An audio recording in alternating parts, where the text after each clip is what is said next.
you know, one of the things that I found that was kind of one of my conclusions was as I observed in different classrooms, the amount of perseverance that students would show on problems was proportional to the type of tasks the teachers were giving in the first place.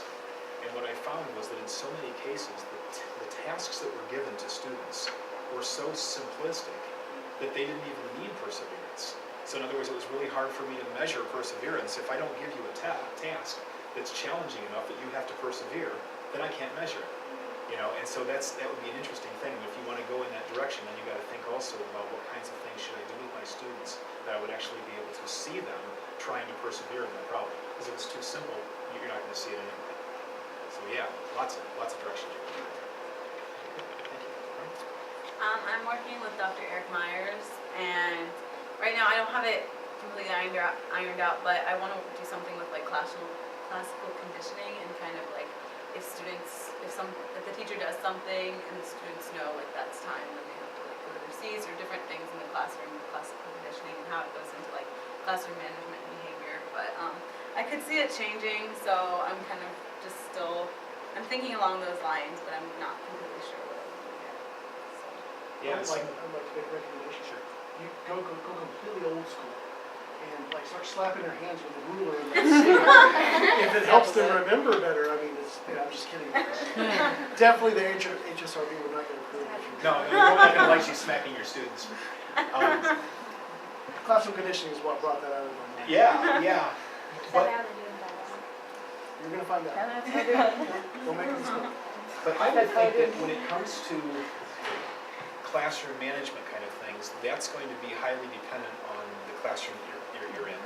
Because some teachers who are really good classroom managers, those students may already be managed so well that you wouldn't even see the effect of what you're doing. You know, it kind of depends on what the environment is that you're being placed. So, yeah, good start. Good start. It's good. It'd be a good thing to think about, write about now, and then just see how it plays out.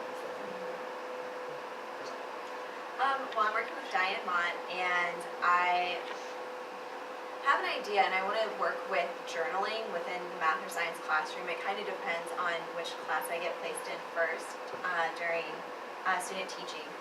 But right now I'm looking at whether or not I want to do something more like an interactive journal where students are like taking notes, and there's like a bunch of different examples online that I'm looking through. Whether I want to do like an interactive notebook or look more at just how students improve or just their feelings in general about reflecting whenever they finish up like a section. So once you finish a unit, have them reflect on what they've learned, where they're still confused and things like that. I'm not sure which one I want to go with yet, so over winter break I'm going to solidify which one I want to go with and then work on doing my lit review and have like a basic outline and everything by the time January hits. Okay. So you're gonna have to help me out. I'm working with Dr. Lena Bello. Duran. Just Duran? Yeah. I thought she had a hyphen. Well, she does actually, but Well, she we just goes go by with Duran. Balone Duran, but it's really just Duran. There you go. It's Dr. Duran's wife, because we don't really work with her here because she's elementary. So her email is still Balone, right? Because Yeah. when they got married, it was kind of like, I'm not going to change my email to Duran. There's already a Duran. This is going to Yeah. confuse everybody. It's So really, you can see we're still confused anyway. it's very but Dr. trying to work with Montessori, I wouldn't be surprised.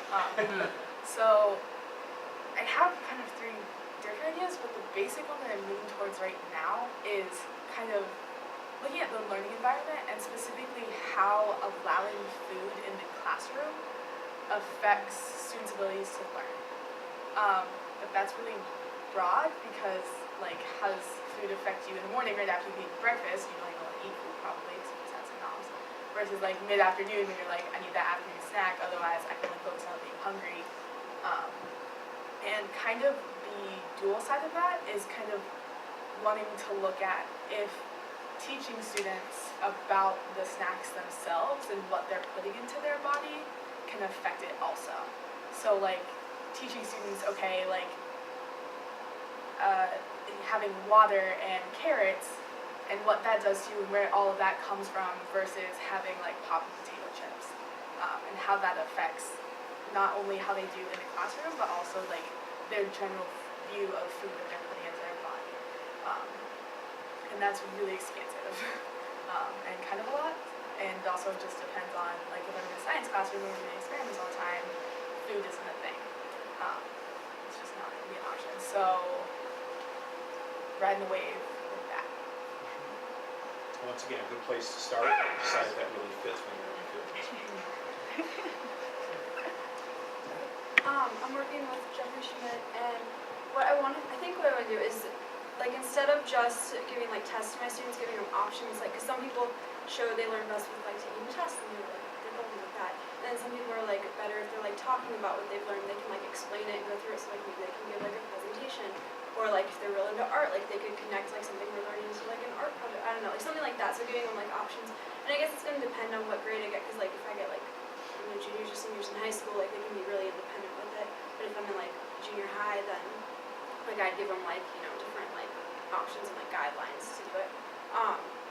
But I'm thinking something like that. And I don't really haven't, you know, figured out how I'm gonna like actually test if that like is better than just tests. But I'm working on that. So yeah. Well, there's a lot out there recently about giving students choices on the way that they learn and the way that they get assessed. You know, and learning is part of it. I mean, even you'll see, you know, we're going to use a cooperative learning approach in our classes, which is fine. But what about the 5 students in my class that don't want to use cooperative learning? What if they would rather do it on their own? Is that okay? And can I differentiate in such a way that some students are working in pairs or groups and some are allowed to work alone? What does that look like? And if I'm going to test you, can I do something, you know, with a small group and allow somebody else to be tested or assessed individually? And what does that look like? So this whole idea of how we differentiate to meet the individual needs of our students is kind of a, you know, big picture there. You just need to figure out kind of what part of that you want to look at. And you're right, it will, some of it will depend on the classroom you're in, the grade level you're at in terms of what's practical. I'm working with Driver Chowders, and my topic is if like student note-taking, if that affects testing results. If like printing out notes and having them like listen to me more and then study the material at home, or having them like take down notes that I would write on the board to see if that would help them. Or another option is doing like half and half. Like I would give them notes written out and then they would like provide their own examples. And what I would do next year would be maybe like the first half of the semester do it one way and the other half the other way. See if there's a difference. Good. Now, the only thing that I would recommend there when you think about, and of course there's a long way between here and there, but think about how you want to carry that out in the classroom. Keep in mind that you won't have a lot of time to collect data, right? So, for example, the due date for 4160 this year is April 1st or something like that. So they pretty much have to have their data collected January, February-ish, so they're writing in April, so it's done by March, so it's done on the 1st of April. So if you think about it that way, it may be that you won't have like the whole semester to do a half a semester one and half another. You might be able to do 2 or 3 weeks one way and 2 or 3 weeks the other to get your data together. Just think of that in terms of the data collection time realistically for the project is probably not going to be more than 6 weeks or so. And some people will collect your data within a week or 2, which is okay too. But you want to think about that. It's not like you're going to have like a couple months to collect data one way and a couple months to try something different. There won't be enough time in the semester. 6 weeks. 6 weeks. I would say 6 weeks is a realistic number. Because you'll start student teaching in the middle of January, and if the paper's due in early April, realistically, you're going to want the month of March to do your writing. So you pretty much have to have your data collected within about 6 weeks. And I think one person did kind of like a sample during their methods, I think, you know, for what they're going to do for when they're student teaching. So that's an option too, maybe doing a little sample of what you're hoping to do to see how it works. Mm-hmm. That way you're not wasting time later doing it. You kind of say, hey, is this going to work or not? So. Yeah, kind of like almost a pilot study during methods. I'm working with Angela Thomas, and we wanted to incorporate language arts into a math or science classroom. So we decided on doing word walls and the effects that vocabulary has on students. I'm in the process of looking at sources and seeing like other experiments going on with that, And she's really excited because there hasn't been a whole lot dealing with word walls in the math or science classroom. So she's like, oh, well, we can, publish it and go to conferences and stuff like that, and you can present your findings, so. That's that. That's good. Academic language, right? So it helps to promote that whole thing. So. My wife actually started using word walls with her 6th, 7th, and 8th grade math classes last year, and it's been an interesting thing for her. So, but you're right, there hasn't been a whole lot out there written on it. So. What are word walls? Basically, it's more of a visual aid. You'll have like vocabulary on the walls, and you can have like pictures and definitions that go along with it, just to kind of get students interested in vocabulary and understand what's going on. It's literally words. A lot of times it's like the keywords They can say, like, You can do are a just lot words of on other the things wall. with it, but like the basic concepts is you put words on a wall and then you can build off of that. So like, if you put words on the wall, do you want to put pictures with them so that students can recognize it? How do you incorporate your word wall into activities? Pulling old vocabulary that you talked about back into your lessons. But the basic concept is literally like words on a wall. So 2 weeks ago, we were talking about rational functions in my class.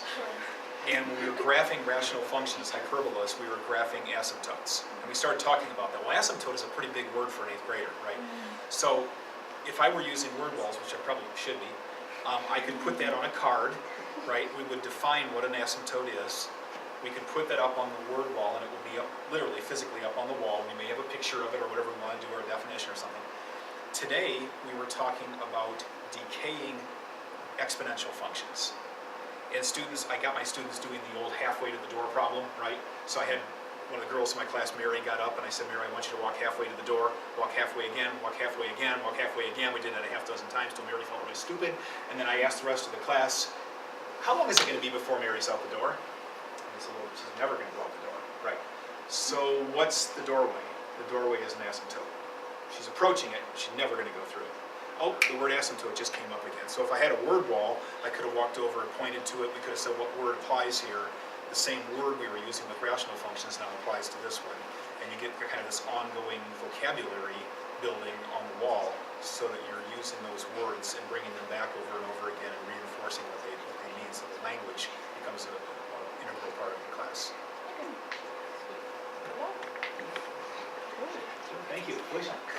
I'm working with Stanton also, and we talked the last time that we met for action. I think I really wanted to work with motivation and student athletes, or extracurriculars in general. So does being in an extracurricular with a GPA requirement motivate students to do better in the classroom? I haven't really talked much more about it other than we're probably going to have different sources of data like past grades and stuff like that. So. Okay. Good. Good. I'm also working with Barbara Childers. I haven't quite figured out my exact question, but I think I was looking at things similar to Stephanie about giving students choices more with tests. So maybe between a couple of different tests that measure the same things, but just maybe different style problems or something. Or maybe between tests in the class or between take-home tests, something like that. See how their performance is affected. That would be really interesting. The difference between an in-house and a take-home test and how those compare. I'm not sure I've read. Have you ever seen a study on that?